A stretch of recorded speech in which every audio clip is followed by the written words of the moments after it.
Hello les rocks, j'espère que vous êtes solides. Moi je suis en pleine forme et je suis plein de gratitude envers l'univers. Aujourd'hui on va parler d'un artiste très connu, un artiste pour moi exceptionnel, Stromae, et on va évoquer une actualité qui n'est pas forcément très plaisante pour lui ni pour les gens qui l'apprécient. Ce n'est pas juste pour évoquer l'actualité, c'est pour en tirer des leçons et comprendre un petit peu un certain nombre de paramètres et de choses. Parce que à chaque fois, encore une fois, je le répète, mais c'est important que vous compreniez que sur cette chaîne, à chaque fois que j'aborde un sujet, qu'il soit politique, économique, people ou autre, c'est toujours avec l'œil du rock. La mentalité rock, pour ceux qui ne savent pas ce que c'est rêver, oser crier. Donc c'est vraiment prendre conscience de son potentiel et l'exploiter au maximum. Et en observant les autres, en observant ce qui se passe autour de nous, nous avons la capacité d'apprendre des bonnes expériences des autres, mais également des plus douloureuses pour essayer d'améliorer nous-mêmes notre comportement, d'ajuster le tir, d'ajuster nos actions et de progresser. Si tu es là pour la première fois, je te souhaite la bienvenue. Ici, on parle de business, on parle d'entrepreneuriat, de leadership, de mindset. C'est très très important, d'éducation financière, bref, de tout ce qui permet à chacun d'accélérer sa croissance personnelle et professionnelle. Donc je t'invite à t'abonner si ces sujets-là te parlent et surtout active la cloche de notification. Welcome on board, comme on dit. Alors, de quoi est-ce qu'il s'agit exactement? Stromae a annoncé il y a 2-3 jours, je crois que c'était le 9 mai, qu'il arrêtait sa tournée. La mort de l'âme, bien sûr. Il était en tournée depuis quasiment un an, le Monumental Tour, avec son album, son dernier album en date, et il avait déjà parcouru pas mal de villes, il y a eu plusieurs dates. Il a dû arrêter simplement pour des raisons de santé. Je dis simplement parce que c'est ce qui est évoqué sans détail.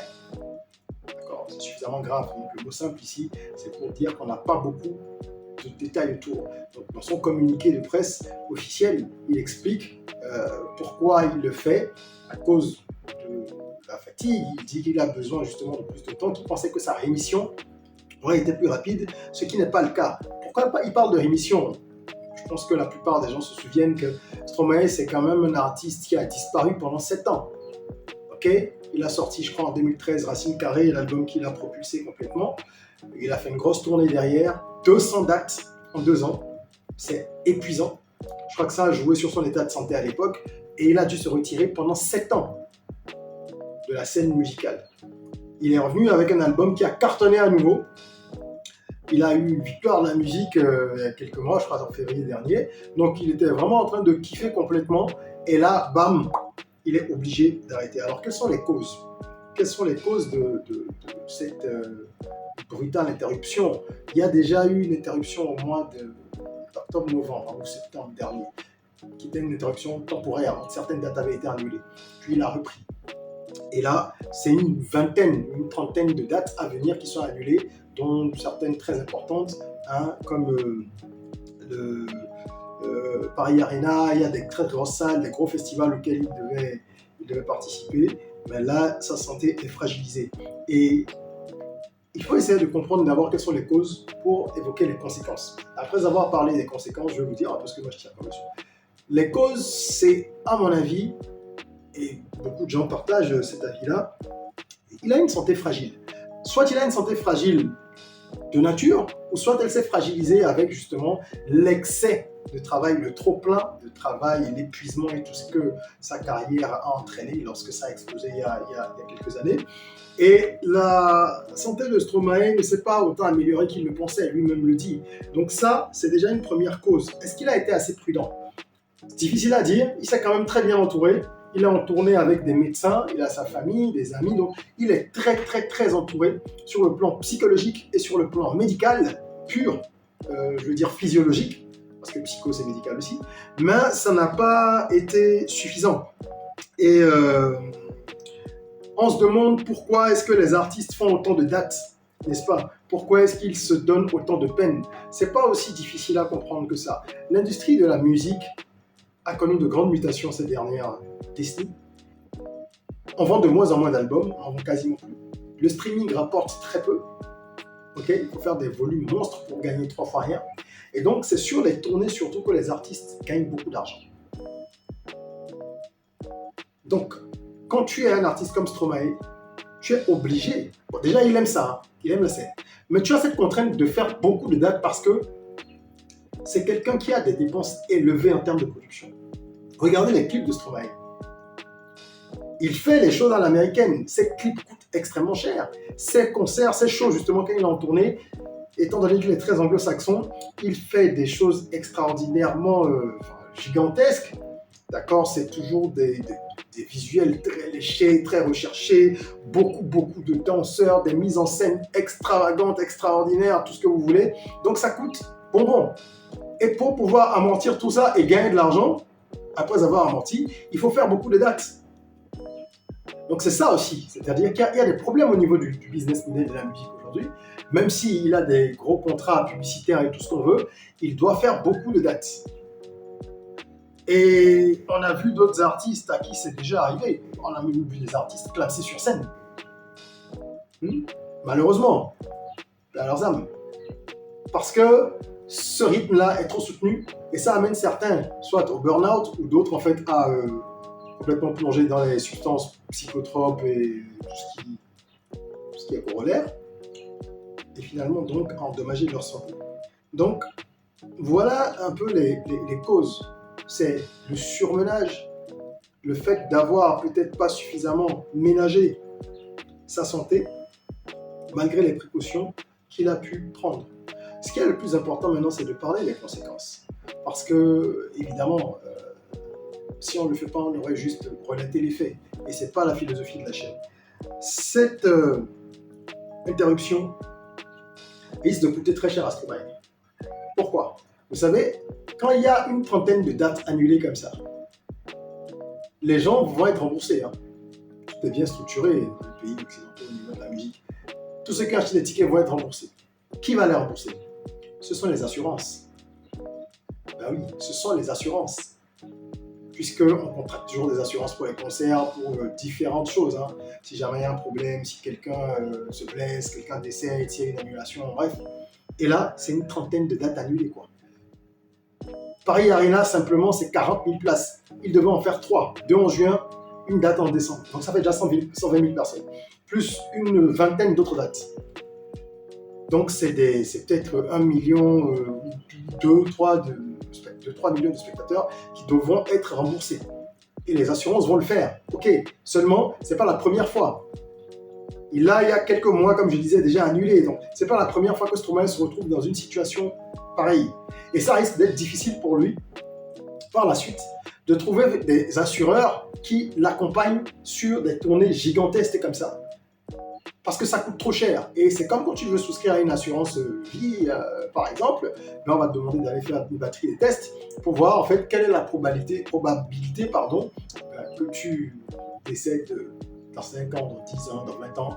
Au moins la probabilité, il me fatigue ce mot, au moins la probabilité sur le papier.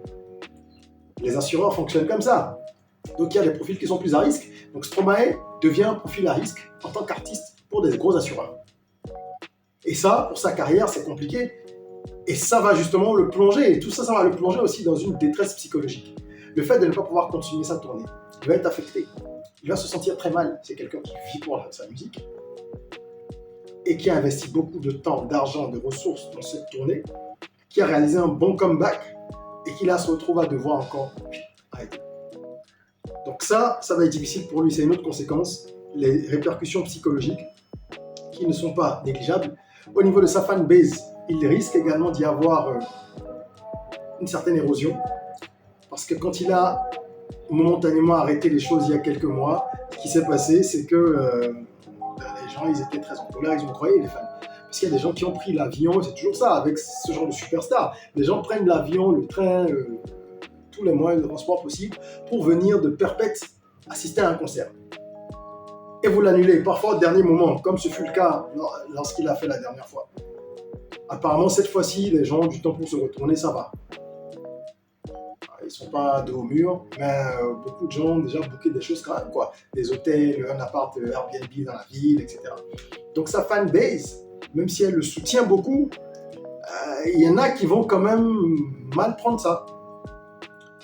Et le cas de Stromae est inquiétant parce que au niveau de la santé, c'est pas la première fois. Il parle lui-même de rémission. Ça veut dire qu'il y a probablement de vraies difficultés On ne peut que lui souhaiter que ça s'améliore. Pour moi, les conséquences, en fait, ici, les leçons, pardon, à tirer, elles sont au nombre de 3 principalement. Déjà, il faut comprendre que la gloire, ça ne suffit pas et que ce n'est pas quelque chose qui est facile. Je dis que la gloire ne suffit pas, en fait, elle ne fait pas le bonheur. Quelqu'un comme Stromae, pendant les 7 ans où il a été absent, il a déprimé une bonne partie du temps. Il n'a pas dit lui-même, les sources proches de lui l'ont révélé. Donc, il y a un véritable mal-être aussi lorsque vous êtes au devant de la scène. Je le dis pour toutes les personnes qui sont avides de gloire et d'argent. C'est votre choix, c'est votre droit. Mais sachez qu'il y a d'autres éléments à nourrir en vous. Sinon, même quand vous aurez tout ça, vous vous sentirez seul, vous vous sentirez mal. Il y a un vrai mal-être, lui-même le reconnaît, c'est un artiste écorché, comme beaucoup de grands artistes, écorché vif. Mais est-ce que vous êtes sûr que vous pouvez supporter le poids des niveaux auxquels vous voulez accéder? Je vous invite à faire cette réflexion. Menez-la de façon très sincère et objective. La deuxième leçon, c'est que les business models, quel que soit le domaine dans lequel on est, qui sont les business models standards, ne sont pas forcément les meilleurs pour nous. Nous devons apprendre à nous connaître. Quelqu'un comme Stromae ne peut plus, à mon avis, construire son business model dans la musique autour de tournées gigantesques et aussi épuisantes et éprouvantes que celle-là. Il n'a pas la santé qui permet de faire ça. On doit apprendre à se connaître.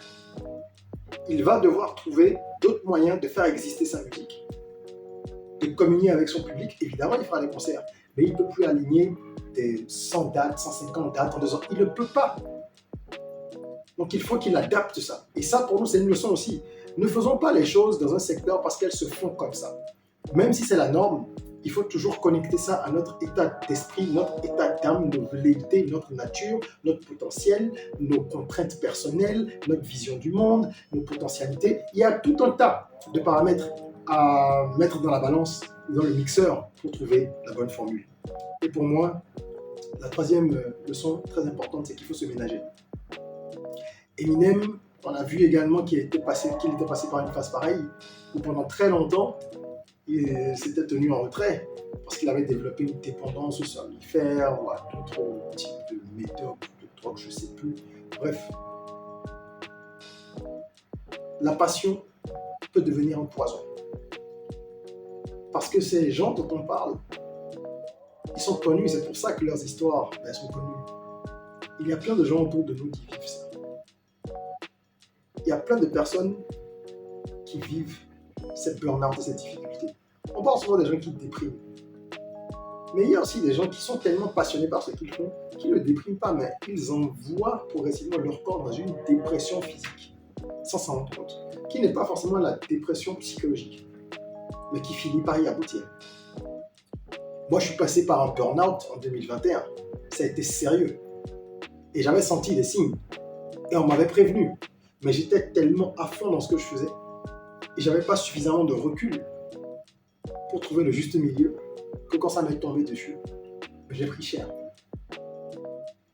Fort heureusement, ça n'a pas été long. J'étais très bien entouré et je pense que mon cas était loin d'être critique, même si ça m'a secoué. Et depuis, il y a eu un shift total dans ma façon de voir la vie, dans ma façon de voir le monde, dans ma façon de comprendre les choses et de faire mes choix.